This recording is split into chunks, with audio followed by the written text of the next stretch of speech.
Hi, I'm Brenda Such. Welcome to COIPcast, where we talk about new, trending, or just fascinating technologies in online education. In this episode, we tackle one of the most popular questions in online education. How can online students complete lab requirements for their programs?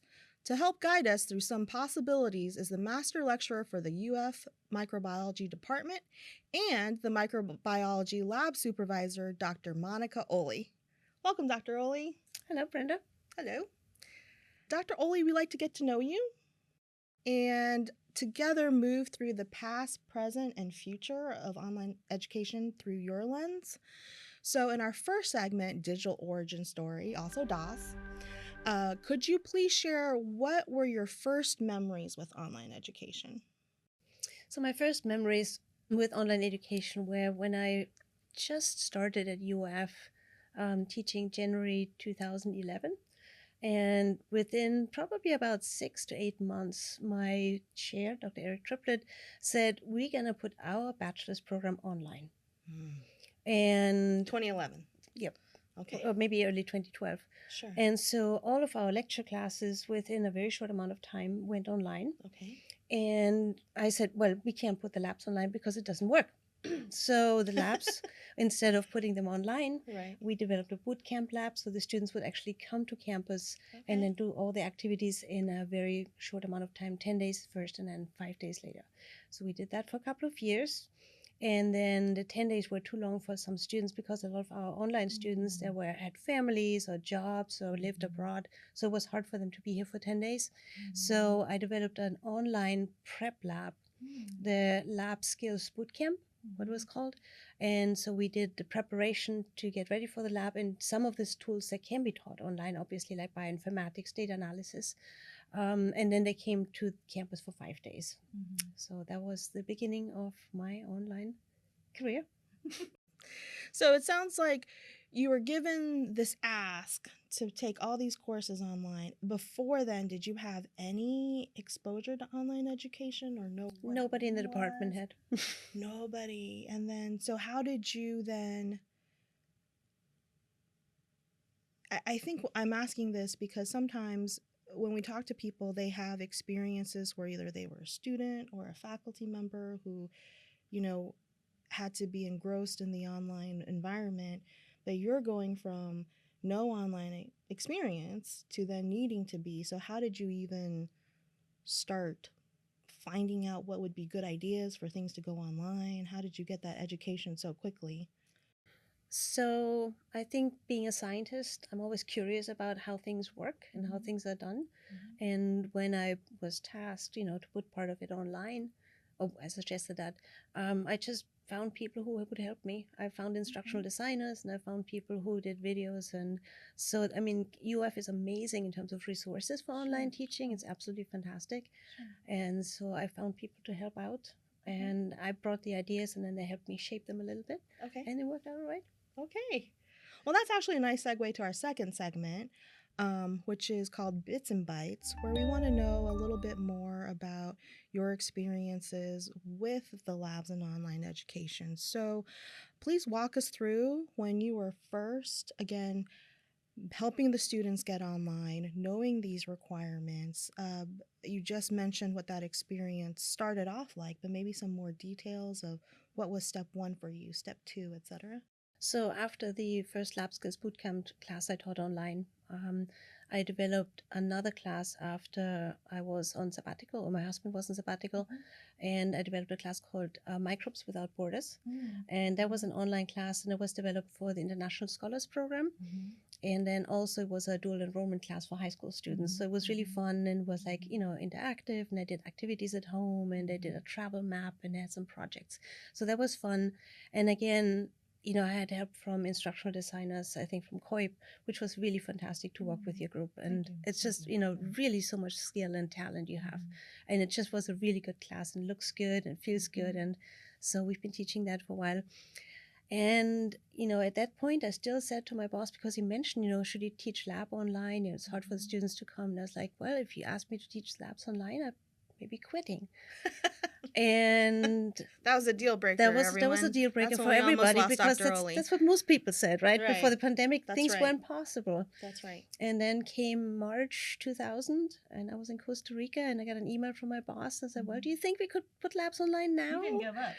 You didn't give up. And I was like, "Absolutely, we shall do that immediately." Sure. And then, so as UF came back after the beginning of the pandemic, they came back after spring break for another week. Microbiology and cell science was 100% online, including all the labs. And so, yeah, that's how that part started. And Sure. then, Sure. So I like how you brought us through that journey, because it does seem like it is a deal breaker for many programs or courses when you have face-to-face labs and then all of a sudden it's like, is online possible? And then it's like, nope, and then that stops. But I guess when you were in Costa Rica, the pandemic happened, you said yes. I guess what were steps in your head that maybe it was the evolution of technology or anything like that? What made online education then possible? well, I think the necessity.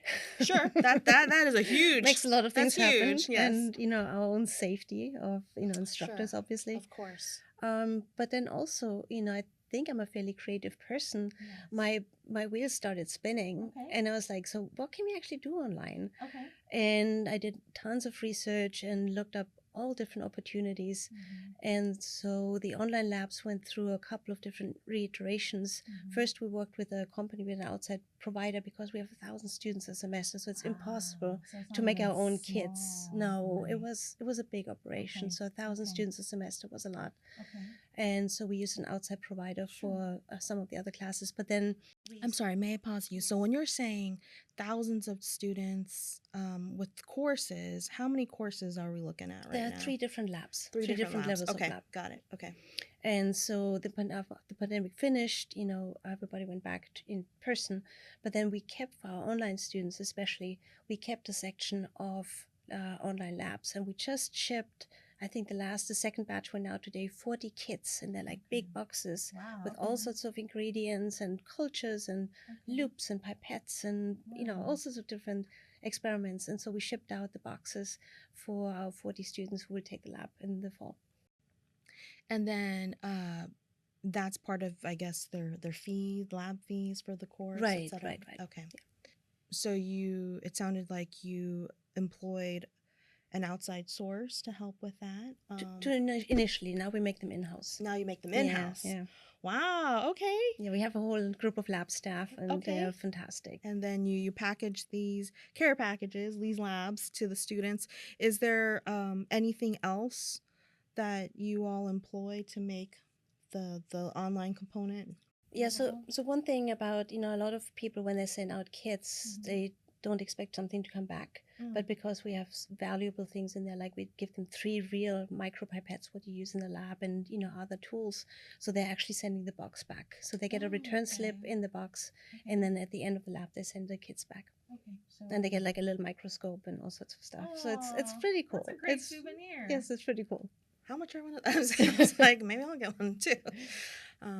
No, that's really good. So then in the online environment, if you can tell us a little bit more or just walk us through, you talked about 3 labs, maybe the boot camp, what that means for an online student. So if I'm a student, I want to take this online course, which course is this again? That's MCP 3023 for microbiology majors only. Okay. We have online microbiology. Understood. And then, so if I sign up for this course, what happens then after that? Right. So you get the box shipped, Okay, and you pay lab fees so that the costs are covered, which is exactly the same cost as for in-person labs. And then you get instructions. So I'm in the process of finishing a press book, which is just solely, for the online lab and instructions. Yes. I'm going to pause you there. So I think for the audience, a press book is no, that's totally fine. Is a open source online platform where Dr. Oli and any faculty member would, almost like a website, create these pages of text which I think would then, like, you're crafting it to be like a manual for the students, and then that way it's something digital, free, and shared with the students. Yep. Very cool. Sorry, go ahead. So the students don't have to pay any fees for the instructions, and so it's got all the instructions in it, and then they also do some projects and do the activities. So there's like weekly activities, and I do have some undergraduate TAs. So if they have questions, because it can be confusing, being online, and so again, little bit back to the digital origin story. When I started, teaching online, I tried to take courses because I wanted to see what does it feel like on the other side as a student. So I took some online courses and realized that some things has to be done a certain way to remove or to reduce the confusion as well.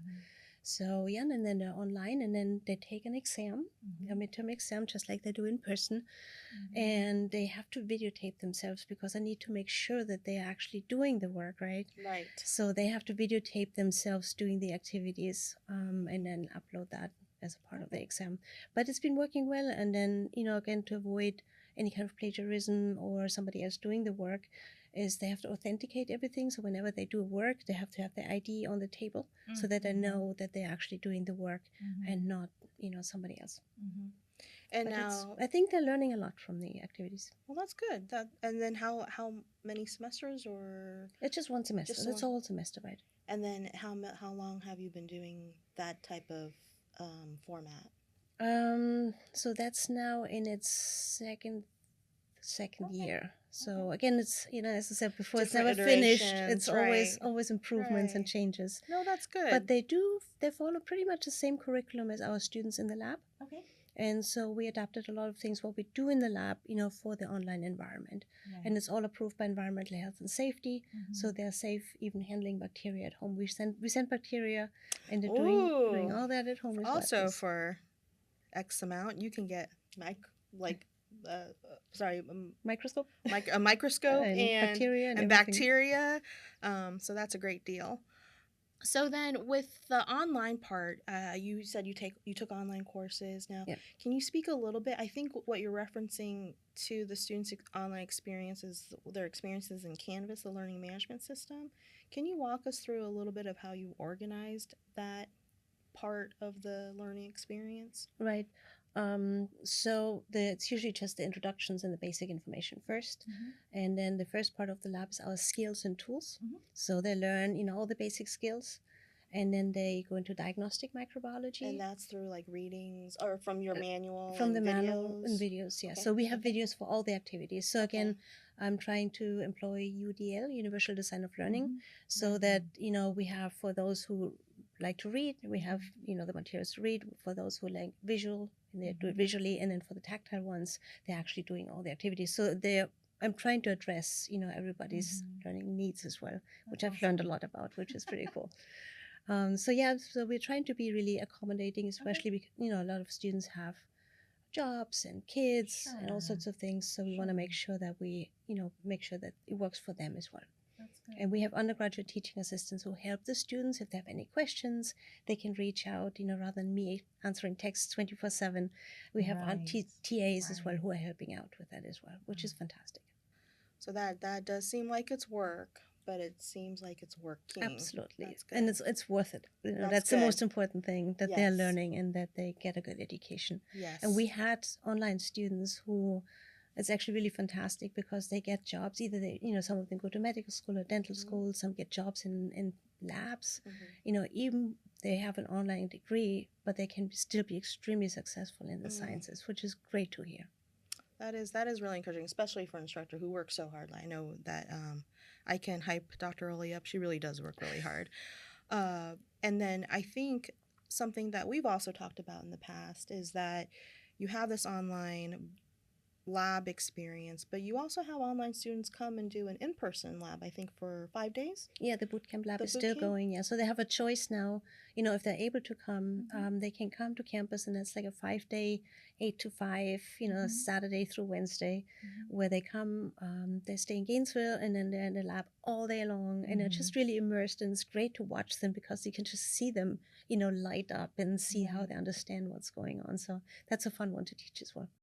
Now, when we go into our third segment here, which is called Enter or Delete, Speaking about your past experience, what you were just telling us about the wonderful things you've done online, in person, in the present. Now, about the future, what do you think should be more in the discussions of online courses and the lab experience? Or are there any things that you wish wouldn't be the primary focus or might need to be tweaked in the conversations? For the online labs in general. So yeah, I've definitely kept a pretty close eye on what other people are doing as well. And there was this great group through U of Online with Abby Cummings, where we met, like once a week, maybe once a month, and people shared their experiences, resources, and it was really, really fruitful. And so we developed this great document with different ideas and resources for different subjects, not just microbiology. And that was really great. So just to see what other people are doing as well.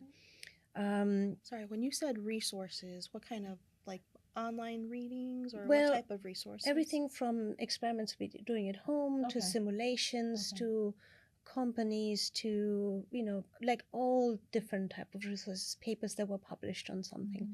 So that was very, very useful just to see what other people are doing as well. I think it can be better than just putting videos online, because I think you don't learn a lot by just watching the videos. Sure. I think the hands-on is important, and I think you can do that everywhere. I mean, microbiology is in everyday life, chemistry is everyday life, physics in everyday life. So I mean, there's lots of things that can be done at home, I think, quite easily.